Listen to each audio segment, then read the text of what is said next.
Tulakan at kaguluhan sa Senado. Panoorin po natin.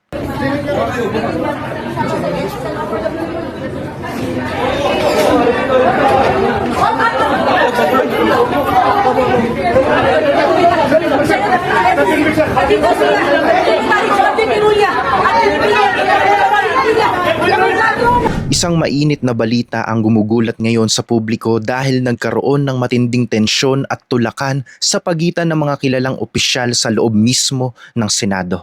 Ang ganitong mga eksena ng away at kawalan ng pagkakaisa ay malinaw na patunay na narito na tayo sa tinatawag na huling panahon ngayon.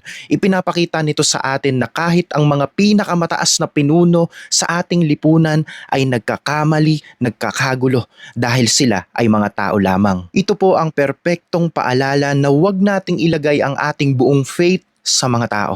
Sa halip ay dapat tayong mag-focus ng husto sa Panginoon. Sa mga panahon na ito, ang mga tao ay kayang-kaya tayong biguin.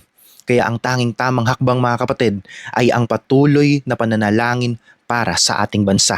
Pinaalalahanan tayo, lalong mabuti ang magkanlong sa Panginoon kaysa magtiwala sa tao. Kitang-kita natin sa talata na ang tunay na seguridad ay hindi natin makukuha sa mga politiko o sa kahit sinong sikat na leader sa mundo.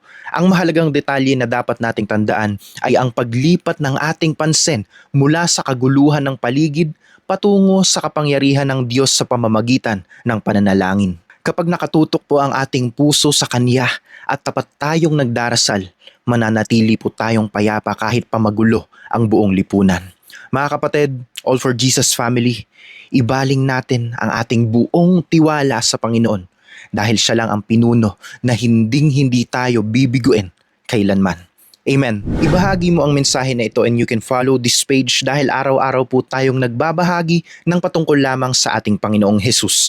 This is All for Jesus.